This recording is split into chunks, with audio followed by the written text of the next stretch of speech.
आपने हमेशा सोचा होगा कि डॉक्टर ही मरीज की जान बचाता है, लेकिन क्या आपने कभी सोचा है कि सही इलाज के लिए जो टेस्ट रिपोर्ट जरूरी होती है उसे कौन तैयार करता है? वो होते हैं लैब टेक्नीशियंस।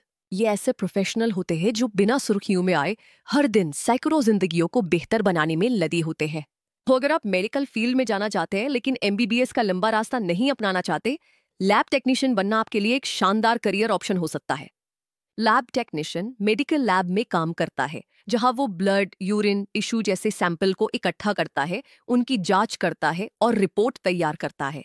ये रिपोर्ट डॉक्टर को मरीज की बीमारी समझने और सही इलाज तय करने में मदद करती है। आज के समय में जब लगभग हर इलाज किसी न किसी टेस्ट पर निर्भर करता है, लैब टेक्नीशियन की भूमिका और भी अहम हो गई है। लैब टेक्नीशियन बनने के लिए कौन कौन से कोर्स कर सकते हैं? अगर आप मेडिकल फील्ड में करियर बनाना चाहते हैं और लैब टेक्नीशियन बनना आपका लक्ष्य है, तो आपके पास कई प्रकार के कोर्सेज उपलब्ध हैं। आप अपनी योग्यता, समय और करियर गोल्स के अनुसार इन कोर्सेज में से किसी एक को चुन सकते हैं। सबसे पहले आपके पास ऑप्शन होता है certificate course in medical laboratory technology course को करने का, जिसकी अवधि होती है 6 महीने से 1 साल और जिसको करने के लिए आपको सिर्फ 10वीं या 12वीं पास होना चाहिए, जिसमें बायोलॉजी या साइंस स्ट्रीम वाले स्टूडेंट्स को प्राथमिकता दी जाती है।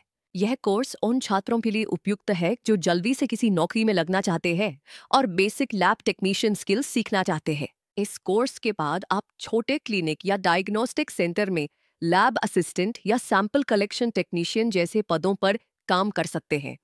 फ्ले दूसरे नंबर पर आपके पास ऑप्शन होता है diploma in medical laboratory technology course को करने का, जिसकी अवधि होती है 2 साल और इस कोर्स को करने के लिए आपको सिर्फ 12वीं पास होना चाहिए साइंस स्ट्रीम से। यह एक लोकप्रिय कोर्स है जो आपको मेडिकल लैब के लगभग सभी बेसिक से लेकर इंटरमीडिएट लेवल तक की ट्रेनिंग देता है, जैसे कि ब्लड टेस्टिंग, माइक्रोबायोलॉजी, बायोकेमिस्ट्री और लैब इक्विपमेंट हैंडलिंग। डीएमएलटी करने के बाद आपको सरकारी और प्राइवेट दोनों तरह के अस्पतालों, लैब्स और ब्लड बैंकों में नौकरी मिलने की संभावना होती है। तीसरे नंबर पर आपके पास ऑप्शन होता है bachelor in medical laboratory technology course को करने का, जिसकी अवधि होती है 3 साल। कुछ कॉलेज में 4 साल तक भी होता है, जिसमें इंटर्नशिप शामिल होती है। इस कोर्स को करने के लिए आपको सिर्फ 12वीं पास होना चाहिए साइंस स्ट्रीम से। यह डिग्री कोर्स उन छात्रों के लिए उपयुक्त है जो मेडिकल लैब टेक्नोलॉजी में लंबे और स्थिर करियर की योजना बना रहे हैं। बीएमएलटी कोर्स में आपको न सिर्फ थ्योरी और प्रैक्टिकल ट्रेनिंग मिलती है, बल्कि बाद में आप स्पेशलाइजेशन जैसे साइबर पैथोलॉजी, हेमेटोलॉजी, बायोकेमिस्ट्री आदि भी कर सकते हैं। इस डिग्री के बाद आप सीनियर टेक्नीशियन, लैब मैनेजर या रिसर्च असिस्टेंट जैसे उच्च पदों के लिए योग्य हो जाते। अगर आपने 12वीं कक्षा साइंस स्ट्रीम से पास की है, यानी आपके पास बायोलॉजी या फिजिक्स, केमिस्ट्री, मैथमेटिक्स, पीसीएम जैसे विषय हैं, तो आपके पास लैब टेक्नीशियन बनने का अच्छा अवसर है। इस क्षेत्र में करियर बनाने के लिए कई तरह के कोर्स उपलब्ध हैं, जिन्हें आप 12वीं के बाद ज्वाइन कर सकते हैं। अधिकतर कॉलेज मेरिट के आधार पर एडमिशन देते हैं, यानी आपके 12वीं के मार्क्स के हिसाब से। अगर आप टॉप सरकारी कॉलेज जैसे एम्स, पीजीआईएमआर या जिपमर में पढ़ना चाहते हैं, तो वहां पर एंट्रेंस एग्जाम देना होता है। प्राइवेट कॉलेज में डायरेक्ट एडमिशन आसानी से मिल जाता है। अगर आप डीएमएलटी या बीएमएलटी जैसे कोर्स में एडमिशन लेना चाहते हैं, तो ये जानना जरूरी है कि एडमिशन प्रक्रिया कॉलेज के प्रकार पर निर्भर करती है, जैसे कि वो सरकारी है या प्राइवेट। अधिकतर सरकारी कॉलेज मेरिट के आधार पर एडमिशन देते हैं, यानी आपके 12वीं कक्षा में फिजिक्स, केमिस्ट्री और बायोलॉजी या मैथमेटिक्स में जो अंक आए हैं, उनके आधार पर ही लिस्ट बनाई जाती है। लेकिन अगर आप AIIMS, all India institute of medical sciences, PGIMER, post graduate institute of medical education and research या JIPMER, Jawaharlal institute of post graduate medical education and research जैसे भारत के टॉप मेडिकल संस्थानों में एडमिशन लेना चाहते हैं, तो आपको इन संस्थानों द्वारा आयोजित एंट्रेंस एग्जाम, प्रवेश परीक्षा पास करनी होगी। इन परीक्षाओं में बहुत अधिक प्रतिस्पर्धा होती है, इसलिए आपको अच्छे स्कोर के साथ साथ मजबूत तैयारी की भी जरूरत होगी। फीस इस बात पर निर्भर करती है कि आप सरकारी कॉलेज में पढ़ रहे हैं या प्राइवेट में। सरकारी संस्थाओं में फीस बहुत कम होती है, 20,000 से 50,000 सालाना। वहीं प्राइवेट कॉलेज की फीस 50,000 रुपए से 1.5 लाख रुपए तक जा सकती है। लेकिन एक बात पक्की है, ये कोर्स बाकी मेडिकल कोर्सेज की तुलना में काफी सस्ता है। लैब टेक्नीशियन बनने के बाद आप अस्पताल, diagnostic lab, blood bank, research lab या हेल्थ क्लिनिक में काम कर सकते हैं। प्राइवेट हॉस्पिटल्स और लैब्स में तो हर महीने नई भर्ती होती रहती है। अगर आप सोच रहे हैं कि लैब टेक्नीशियन बनने के बाद आपकी सैलरी कितनी हो सकती है, तो आइए इसे विस्तार से समझते हैं। लैब टेक्नीशियन के रूप में जब आप अपनी करियर की शुरुआत करते हैं, खासकर अगर आपने BMLT या BMLT जैसे कोर्स हाल ही में पूरा किया है, तो आपकी प्रारंभिक सैलरी 15,000 से 25,000 प्रति माह के बीच हो सकती है। यह सैलरी कई बातों पर निर्भर करती है, जैसे आपने कौन सा कोर्स किया है, DMLT, BNLT या कोई सर्टिफिकेट कोर्स, आपकी प्रैक्टिकल स्किल्स कितनी मजबूत हैं, आपने कौन से कॉलेज से पढ़ाई की है, आप किस शहर या संस्थान में काम कर रहे हैं।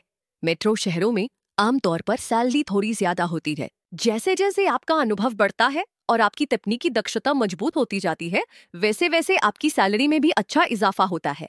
2 या 4 साल के अनुभव के बाद आपकी सैलरी 30,000 रुपए से 40,000 रुपए प्रति माह तक पहुंच सकती है। 5+ साल के अनुभव और किसी बड़े हॉस्पिटल या डायग्नोस्टिक सेंटर में काम करने की स्थिति में यह 50,000 रुपए या उससे भी अधिक हो सकती है। लैब टेक्नीशियन के लिए विदेशों में भी काफी अवसर है, जैसे मिडिल ईस्ट, UAE, कतर, सऊदी अरब, यूरोप और कनाडा जैसे देशों में। वहां सैलरी 1 लाख से 2 लाख प्लस प्रति माह तक हो सकती है, बशर्ते आपके पास आवश्यक योग्यता और इंटरनेशनल लाइसेंसिंग हो। सरकारी और प्राइवेट दोनों तरह के अस्पतालों में लैब टेक्नीशियन की जरूरत होती है।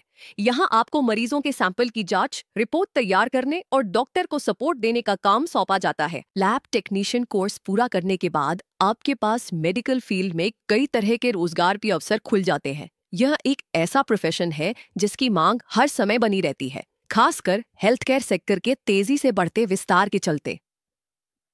डायग्नोस्टिक लैब्स में भी काम करते हैं। ये लैब्स पूरी तरह से टेस्टिंग पर आधारित होती है, जैसे blood test, urine test, x ray आदि। यहाँ लैब टेक्नीशियन की भूमिका काफी अहम होती है। ब्लड बैंक में भी काम करते हैं। ब्लड सैंपल की सेफ स्टोरेज, ग्रुपिंग और प्रोसेसिंग जैसे कार्यों के लिए लैब टेक्नीशियन की जरूरत होती है। रिसर्च लैब्स और मेडिकल रिसर्च इंस्टीट्यूट्स में भी काम करते हैं। अगर आपको रिसर्च में रुचि है, तो आप मेडिकल रिसर्च प्रोजेक्ट्स का हिस्सा बन सकते हैं, जहां नई दवाओं या बीमारियों पर काम होता है। हेल्थ क्लिनिक और नर्सिंग होम्स में भी काम करते हैं। छोटे स्तर के क्लिनिक भी अब बेसिक टेस्टिंग की सुविधा देते हैं, जहां लैब टेक्नीशियन की जरूरत पड़ती है। प्राइवेट हॉस्पिटल्स और डायग्नोस्टिक लैब्स में हर महीने नई भर्तियां होती रहती है। DMLT या BMLT कोर्स पूरा करते ही आपको इंटर्नशिप या ट्रेनिंग का अवसर भी मिल सकता है, जो बाद में फुल टाइम नौकरी में बदल सकता है। इसके अलावा आप गवर्नमेंट जॉब्स के लिए भी आवेदन कर सकते हैं, जैसे कि NHM, national health mission, AIMS, ESIC, railway hospitals आदि। और हाँ, हेल्थ सेक्टर में चाहे इंडिया हो या विदेश, इंग्लिश आना बहुत जरूरी है। इंटरव्यू में अच्छा बोलना, रिपोर्ट समझना और प्रोफेशनल से बातचीत, ये सब इंग्लिश में होता है। इसलिए मैं आपको सजेस्ट करूंगी कि आप आज ही alpha spoken English app download करें। इस ऐप से लाखों लोगों ने घर बैठे इंग्लिश बोलना सीखा है, आप भी सीख सकते हैं। आप इसे सीधा प्ले स्टोर पर जाकर अल्फा स्पोकन इंग्लिश टाइप करके डाउनलोड कर सकते हैं। लिंक नीचे डिस्क्रिप्शन में भी दिया गया है। तो अब आपको सब कुछ पता है, क्या करना है, कैसे करना है, कहाँ से करना है। लैब टेक्नीशियन बनना सिर्फ एक नौकरी नहीं है, ये एक ऐसा करियर है जिससे आप हर दिन किसी की जिंदगी को बेहतर बना सकते हैं। तो देर मत कीजिए, अपने करियर की दिशा आज से ही तय कीजिए।